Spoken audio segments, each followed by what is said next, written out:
Bonjour Thibaut de Montbrial. Bonjour Sonia Mabrouk, ça fait plaisir de vous retrouver. Merci et merci pour votre présence pour la grande interview sur CNews et Europe 1. Vous êtes avocat et président du Centre de réflexion sur la sécurité intérieure. Depuis de longues années, Thibaut de Montbrial, vous êtes un spécialiste de ces questions de sécurité et de justice et vous plaidez depuis longtemps également pour un véritable choc d'autorité accompagné d'un réarmement judiciaire afin de répondre aux défis de notre pays. À l'heure où les spéculations vont bon train autour du futur gouvernement, est-ce que vous croyez en ce sursaut, en ce changement total de paradigme ? Ce qu'il faut comprendre, c'est que nous ne sommes pas dans un temps politique qui viendrait suivre la victoire d'une majorité absolue à une élection nationale. Nous sommes dans une période de crise politique avec une assemblée qui est très fracturée, chacun l'a à l'esprit.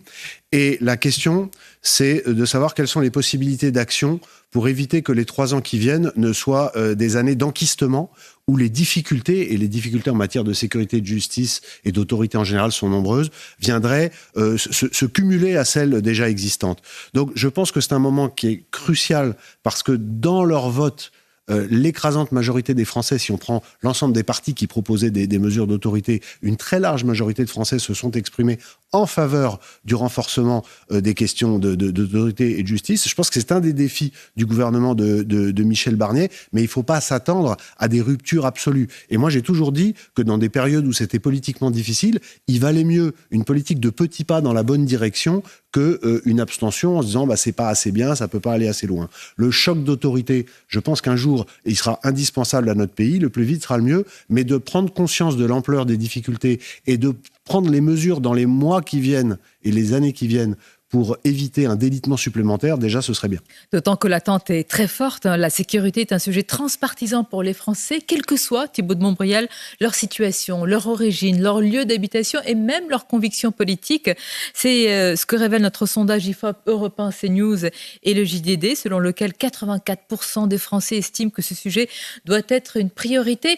Au-delà de l'évidence de l'attente des Français, qu'est-ce que ça traduit en profondeur de la société française, un tel sondage ? Vous savez, Sonia Mabrouk, je dis souvent que le besoin de sécurité, la sécurité, c'est pas un programme politique, c'est ni de droite ni de gauche. C'est un besoin primaire de l'être humain et c'est un besoin universel qui est partagé partout. Et c'est le préalable à la possibilité de la mise en place d'une politique de droite, de gauche, du centre, écolo, peu importe. Il faut d'abord être en sécurité. C'est le préalable au rétablissement d'une société apaisée au sein de laquelle chacun pourra s'épanouir dans sa vie personnelle, dans sa vie professionnelle, dans ses loisirs, dans sa vie associative. C'est un préalable. La sécurité, c'est le socle. Donc, les résultats du sondage ne sont pas du tout étonnants. D'ailleurs, dans le sondage, si on rentre dans le détail, j'ai été tout à fait frappé que les gens se disant de gauche sont 59% à répondre oui à la question qui leur était posée. Donc, les attentes de nos compatriotes, pour revenir à la situation actuelle, les attentes illustrées par ce sondage, elles démontrent que la question n'est ni de droite ni de gauche. C'est juste une question, je veux le dire, c'est une question de bon sens. De bon sens. En tout cas, c'est une priorité, c'est une promesse de priorité pour le gouvernement de Michel Barnier, gouvernement auquel les LR vont participer, donc la droite LR. Vous l'avez d'ailleurs dit assez tôt dans une tribune, Thibaut de Montbrial, vous avez appelé la droite, tout comme l'ancien président Nicolas Sarkozy, à participer à une telle équipe. Ça paraît être une évidence pour vous ?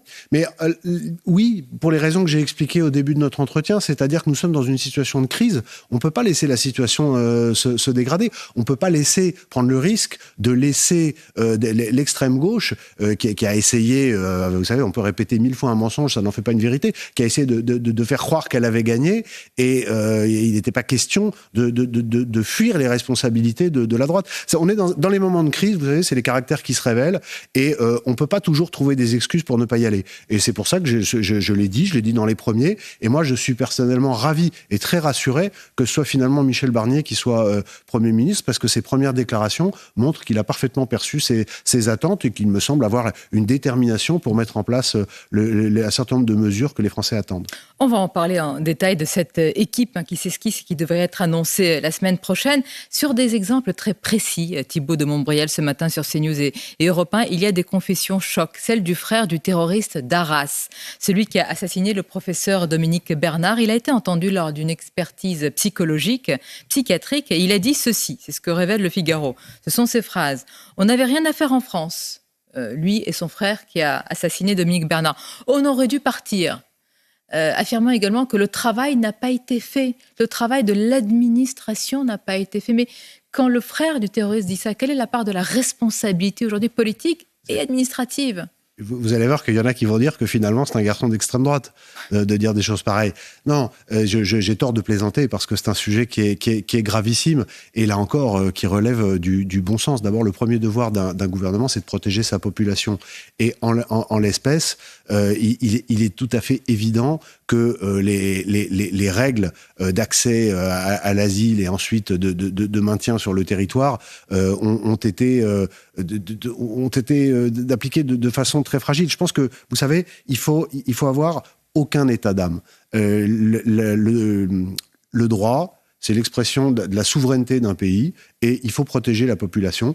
Vous savez, tous les pays d'Europe sont en train de faire enfin le changement sur le sujet. Le chancelier Scholz a fait, qui est à la tête d'une coalition social-démocrate, il a fait des déclarations qui, en France, auraient déclenché les réactions indignées de la gauche. Ce qui se passe en Allemagne est impossible, ou en tous les cas déclencherait de telles polémiques en France. Mais alors pas seulement en Allemagne, au Danemark, avec des sociodémocrates. Avec pourquoi Thibault de Montbrial ? Parce qu'en France, il y a, depuis les années 70, une idéologie qui est l'idéologie de très à gauche, bourdieusienne, qui s'est répandue à travers les écoles de journalisme, de la magistrature, d'administration.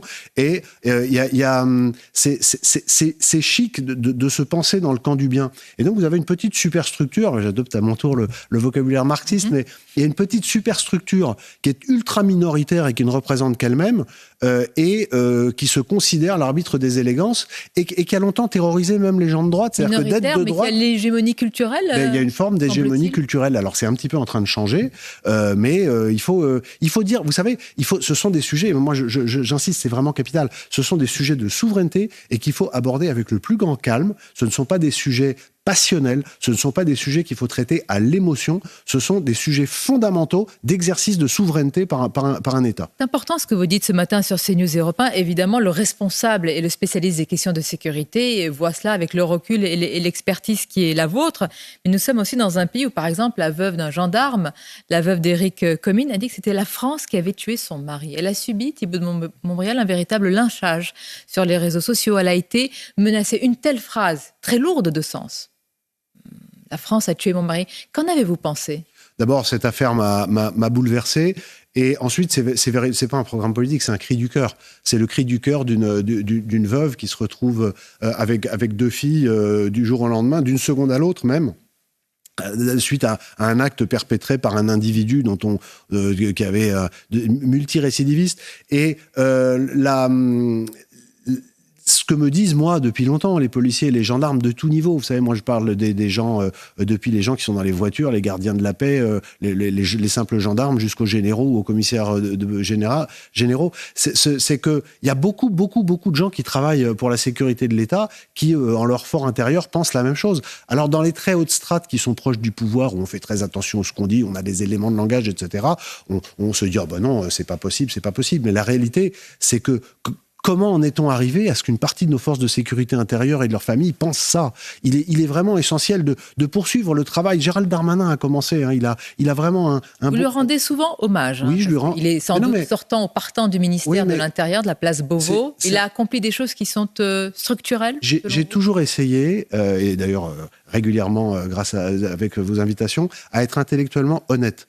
C'est-à-dire que quand il y a des choses dont je pense qu'elles sont dans la mauvaise direction, je le dis, mais quand c'est bien, il faut le dire aussi. Et Gérald Darmanin, je pense, a insufflé un tournant c'est encore loin d'être parfait. Mais c'est la politique des petits pas. C'est la politique des petits pas, et il a été soutenu par les policiers et gendarmes. Il a eu une très grande réussite avec la sécurité des Jeux Olympiques, qui était un défi absolument majeur. Mais il faut continuer.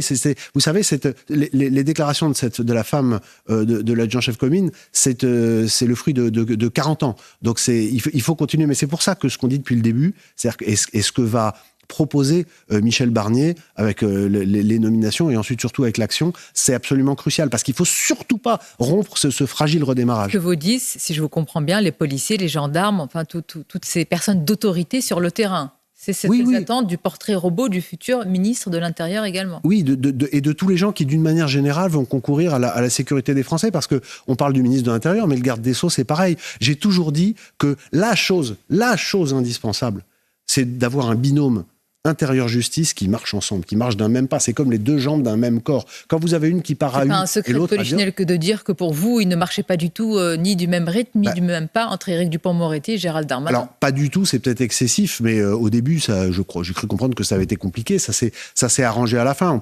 On peut savoir gré à Éric Dupond-Moretti d'avoir obtenu des arbitrages financiers importants pour le ministère de la Justice, il faut le dire aussi.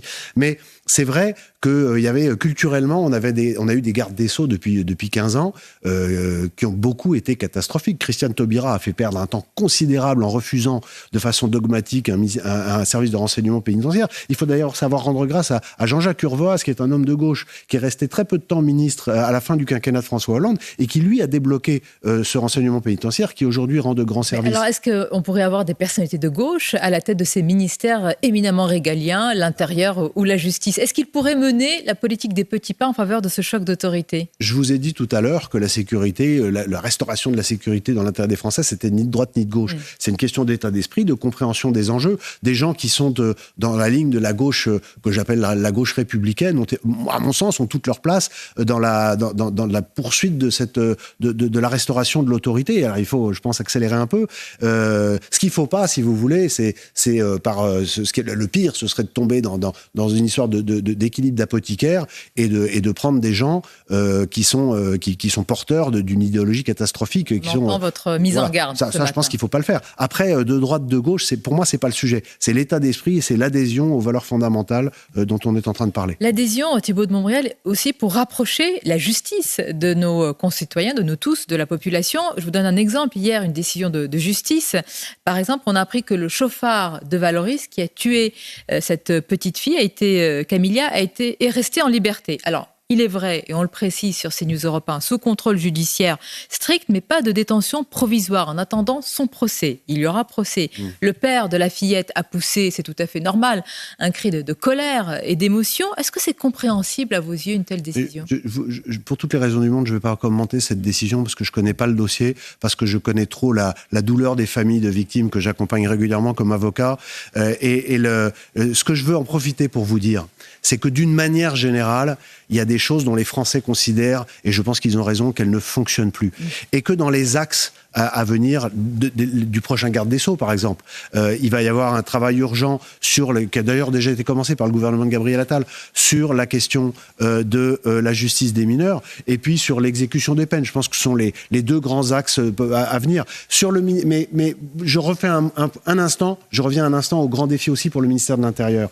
Réussite des JO, disais-je tout à l'heure, en saluant Gérald Darmanin et l'ensemble, bien sûr, des fonctionnaires qui ont concouru à cette réussite. Mais la leçon, c'est quoi ? C'est que quand on met du bleu dans la rue, ça marche. C'est-à-dire que pendant les JO, les cambriolages, les agressions ont baissé. Les attentes aujourd'hui des fonctionnaires de police et de gendarmerie, c'est qu'on les remette le plus massivement possible dans la rue. J'en profite d'ailleurs aussi pour saluer, parce qu'on parle jamais d'eux, les 18 000 militaires de l'opération Sentinelle qui ont contribué de façon significative et un peu en arrière-plan, on a moins parlé d'eux, à la sécurisation des JO. Mais la sécurité de nos compatriotes, c'est un continuum. C'est du bleu dans les rues. C'est police, justice, enfin intérieur justice, mais aussi une contribution au sens plus large de nos armées. Exécution des peines. Oui. Autre drame qui a marqué l'opinion cette semaine, la mort de Lilian Dejean, agent municipal froidement abattu à Grenoble, Thibault de Montbrial. Le profil du suspect, celui d'un multirécidiviste connu pour des faits de viol, de trafic de stupéfiants. Ça ne vous surprend pas, malheureusement ? Moi, ce qui me surprend, parce que ça me surprendra toujours, c'est que quelqu'un comme le maire de Grenoble, et qui est maire depuis 2014, vienne dire que ça n'a rien, qu'on n'a pas de preuve, que ça a un lien avec le trafic de drogue. À un moment, il faut arrêter de raconter n'importe quoi. Quand vous avez une affaire atroce comme ça, qui a lieu en début de matinée, et que vous avez un individu qui conduit une grosse cylindrée allemande immatriculée en Pologne, on sait très bien ce que c'est. Ce sont des véhicules utilisés par les trafiquants avec des circuits de location, etc., qui sont parfaitement identifiés. Donc ça a tout à voir avec le trafic de stupes, des individus déterminés qui n'ont absolument aucune conscience empathique de ce que sont les gens dans la rue, qui se baladent armés. Et je tiens au passage à saluer la victime, qui est quelqu'un qui a été un agent de la ville de Grenoble dévoué, qui a voulu aller aider. Et ça me touche particulièrement, qui est un ancien parachutiste, ce qui est évidemment quelque chose qui me touche à titre personnel, puisque j'en suis un aussi et qu'on n'oublie jamais ça. On vous écoute ce matin sur Europe 1 et on vous regarde sur CNews. Thibaut de Montbrial, vous avez un parcours singulier. Vous faites partie de ces personnalités, comme on dit, de la société civile, très engagées. Vous défendez des personnalités en tant qu'avocat qui sont extrêmement menacées. Je pense à Florence Bergeau-Blaclair et tant d'autres. Vous-même, vous connaissez les affres et cette situation extrêmement compliquée d'être menacé. On parle également de vous, Thibaut de Montbrial. Je ne veux pas faire ici un jeu de tête pour l'entrée du gouvernement, mais on parle de vous pour des ministères, justice, intérieur, voire défense. J'imagine que pour l'homme engagé que vous êtes, ce pourrait être un accomplissement, en tout cas une continuité de parcours. Écoutez, moi, il y a deux manières de répondre à votre question. On peut faire de la langue de bois en disant je sais pas, c'est trop tôt, etc. Ça arrive souvent sur ce plateau, mais j'espère de vous un langage de vérité. J'ai toujours été sincère et je pense que c'est ce qu'attendent les Français. La rumeur, je l'entends. Je reçois beaucoup de messages de gens qui ont la gentillesse de me dire qu'ils le souhaitent, des gens qui travaillent dans les ministères régaliens pour la sécurité des Français, des politiques, même beaucoup de Français sur les réseaux sociaux, etc. Cela dit, faut être clair, on ne m'a rien proposé à ce jour. Et quant à la question que vous allez me poser, de savoir si j'accepterais si on me proposait, là encore, pas de langue de bois. Je vais vous dire exactement où j'en suis. Moi, je suis un homme d'action, un patriote. Tous mes choix de vie depuis que j'ai 20 ans et que j'ai interrompu mes études pour entrer dans les paras, comme je l'ai dit tout à l'heure, ce sont des choix de vie engagés au service du pays. Ensuite, comme avocat, c'est vrai qu'avocat, c'est une profession libérale, c'est pas une profession de service public, mais j'ai toujours défendu les policiers, les gendarmes, les militaires et les victimes. Et le centre de réflexion sur la sécurité intérieure, c'est des sujets que je connais très bien. C'est donc un oui de bon sens. C'est un oui de bon sens pour une raison, si jamais on me le demandait. Oui, c'est que je pense que Michel Barnier a raison. Et je pense aussi que nous sommes dans des moments difficiles et que dans les moments difficiles, il faut assumer les responsabilités si on vous le demande, mais pour le moment, on m'a rien demandé. Merci Thibaut de Montbrial. Merci. Je vous souhaite une excellente journée, peut-être à une prochaine fois en tant que ministre ou spécialiste toujours des questions de sécurité. Dans tous les cas, ce sera avec grand plaisir, Soledad. À bientôt. Merci.